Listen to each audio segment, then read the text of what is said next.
کہ تم نے اپنی طرح ایک جنگجو بیوی کا انتخاب کیا ہے جس نے ہمارے کئی آدمیوں کو مارا اور خشنود قبیلے میں پناہ لے لی، مگر کوئی بات نہیں، سلجوق سلطنت کی حلیمہ سلطان شاید زیادہ دن زندہ نہیں رہیں گی۔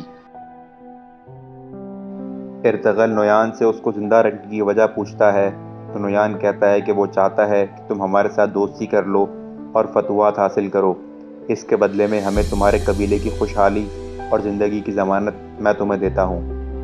ویسے بھی علاؤدین کبھی بھی مر سکتا ہے، اس کے بعد تم ابھر کر دنیا کے سامنے آؤ گے۔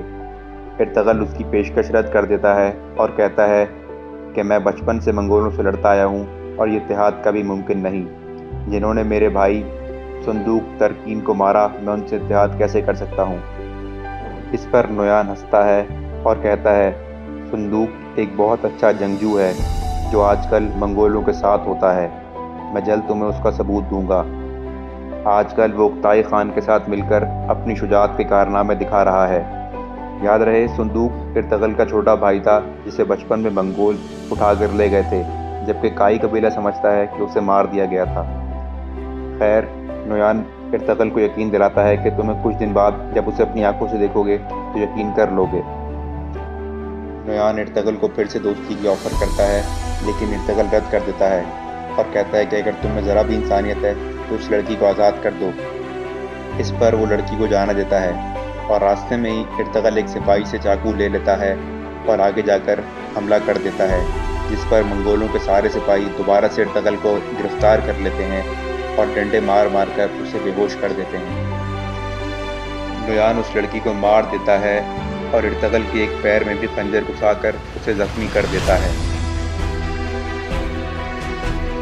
پھر بھی ارطغرل جرأت کا مظاہرہ کرتا ہے، یہ دیکھ کر نویان اسے اپنے ایک بہترین جنگجو سے لڑواتا ہے تاکہ دیکھ سکے کہ اس میں اب کتنی ہمت باقی ہے۔ ارطغرل اس حالت میں بھی اس جنگجو کو بری طرح مات دیتا ہے۔ اسی دوران منگولوں کو ایک آدمی ارطغرل کو اپنی انگوٹھی سے اشارہ کرتا ہے اور ارطغرل کو بتاتا ہے کہ وہ اس کے ساتھ ہے، جس پر ارطغرل کو کچھ اطمینان ہوتا ہے اور وہ نویان سے کہتا ہے کہ اب یہ مقابلہ رکوا دیں، ارطغرل کی حالت بہتر نہیں۔ ارطغرل خواب دیکھتا ہے کہ ابن لربی آئے ہیں اور اسے دودھ پلا رہے ہیں، وہ اسے سورہ فیل کا واقعہ سناتے ہیں۔ یہ بظاہر وہ پرندوں اور ہاتھیوں کی جنگ تھی، مگر حقیقت میں یہ حق اور باطل کی جنگ تھی۔ پرندوں کی چونچوں میں پتھر تھے جو انہوں نے برسائے اور ابراہ کی پوری فوج کو شکست ہوئی۔ اگر تم اپنے آپ کو پرندے جیسا محسوس کر رہے ہو تو یہ صورت پڑھو۔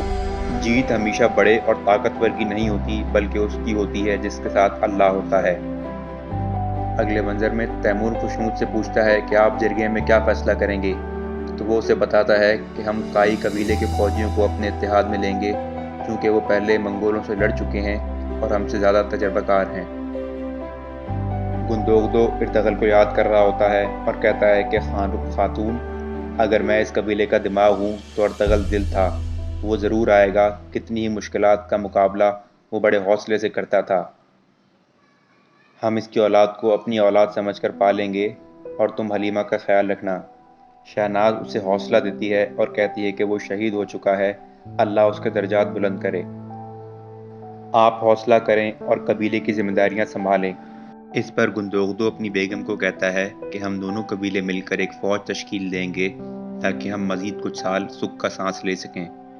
اس پر شہناز اپنی تشویش کا اظہار کرتی ہے اور کہتی ہے کہ خشنود اپنی ذاتی زندگی کو زیادہ توجہ دیتے ہیں اور عالیہ خاتون آہستہ آہستہ سرداری خیمے پر قابض ہو رہی ہیں۔ اس نے تیمور کے ساتھ اپنے تعلقات مضبوط کر لیے ہیں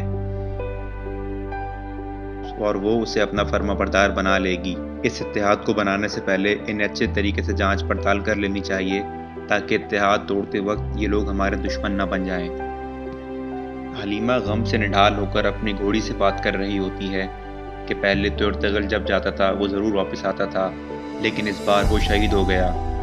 اب میری زندگی کا کوئی مقصد نہیں اور اب مجھے جینے میں مزہ نہیں آ رہا۔